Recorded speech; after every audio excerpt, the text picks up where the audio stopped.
Hello, this is Katie and Lauren with Screencast number 2. Part 1 Child Find/Student Study Team. So, once a child is identified as needing special help, a conference should be scheduled with the parents or guardian. It can be difficult to communicate with them, so some important guidelines to remember is to be factual, not emotional, be honest but not too brutal, ask the parents or the guardians about their own expectations for their child, ask about how homework is going at home, ask the parents to participate as part of a student study team, and try to get the parents to listen to their child read at home for 10 minutes a day. The purpose of a parent preparation sheet is to have a relevant way to obtain information from their child.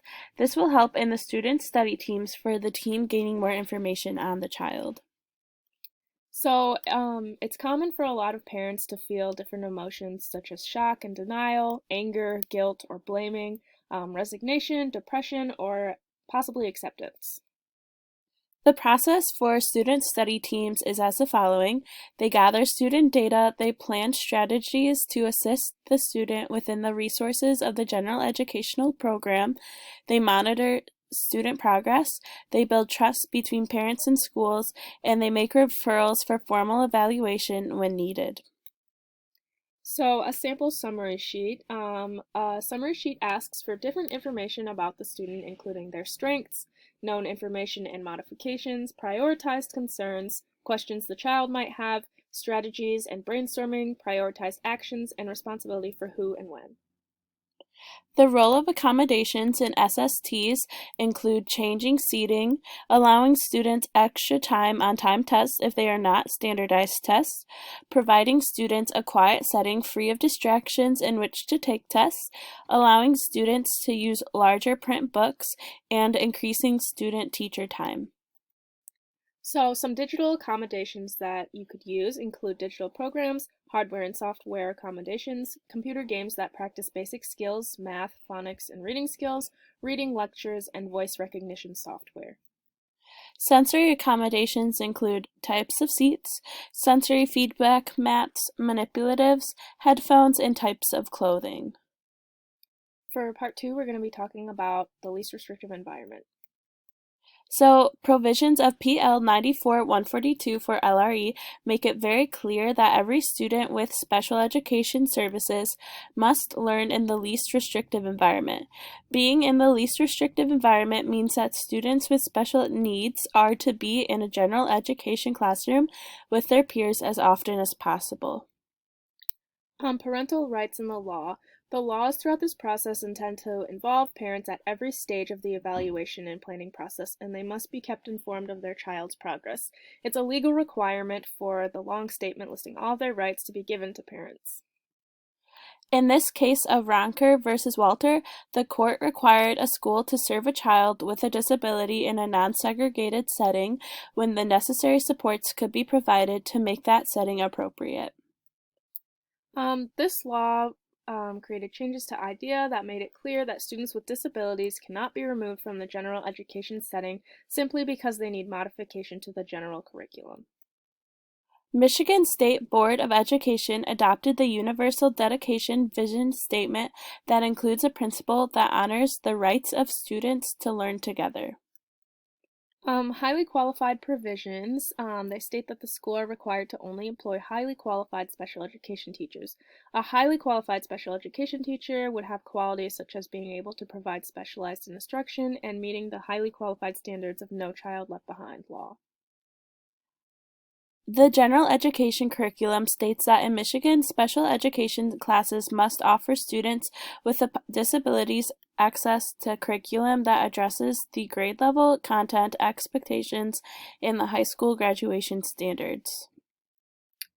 LRE and Section 504. Section 504 mandates education in the least restrictive environment and states that if students are placed away from a regular school, the facilities, equipment, and programs available in that placement must be comparable to those available in the regular school. Now we're going on to part 3, which we're going to be talking about assessment and planning. So, the multidisciplinary team process. Diagnosing a child with a learning disability involves a multi-step process within the school system. It examines multiple aspects of the child's progress and abilities, and it's carried out by a team of professionals. This makes sure that the whole evaluation is complete. The report made will form the basis for forming an educational plan customized for that student. In the Larry P. versus Riles and IQ scores, this case addressed controversy over whether IQ scores are racially and culturally discriminatory. The court ruled that the intellectual functioning of a Black child must be gauged by his adaptive behaviors, personal history and development, classroom performance, and academic achievement, not by IQ tests. Common intelligent quotient tests is a total score resulting from a set of standardized tests to assess intelligence. So some examples are the Stanford Binet Intelligence Test, Wechsler Individual Achievement Test, and the Wechsler Adult Intelligence Scale. Wechsler Intelligence Scales for Children is an IQ test that contains several subtests to measure verbal and performance skills. When the test is scored, a profile emerges, and the score shows the wide fluctuations in the subtest scores that are typically for an learning disabled student. 3 commonly used academic assessments include the Brigance Diagnostic Inventory of Basic Skills Revised. This tests readiness in reading, language arts, and math, and it pinpoints specific skills that the child has not learned. It can be used for students in kindergarten to 9th grade. The Kaufman Test of Educational Achievement is a norm reference test that measures decoding skills, reading comprehension, spelling, mathematics computation, and applications. This can be used for pre-K through 12th grade students. The Peabody Individual Achievement Test Revised is a norm reference test that measures the student's general knowledge fund, reading recognition, reading comprehension, spelling, written expression, and knowledge of mathematics, and this can be used for students who are in kindergarten through 12th grade. The purpose of observation and types of data. An observation occurs without the student's knowledge in order to get a true picture of how the student really functions. It reveals data about everyday tasks that would not be easy to measure if the student was aware, such as how they organize their work, their verbal fluency, or even their status of grooming or allergies. Patterns of strengths and weaknesses. It's important to know how to identify a student's strengths and their weaknesses. This can be done through a number of things, including benchmark screening, progress monitoring, criterion referenced assessments, the MEP test, norm reference test, district assessments, classroom test scores, and teacher observations. This model of the discrepancy model was previously used to award services for students with disabilities by determining whether students show a large discrepancy between their test scores, meaning the student scored well in one area but not another.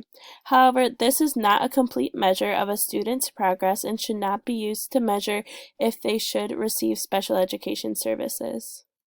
That is the end of our presentation. Thank you for watching.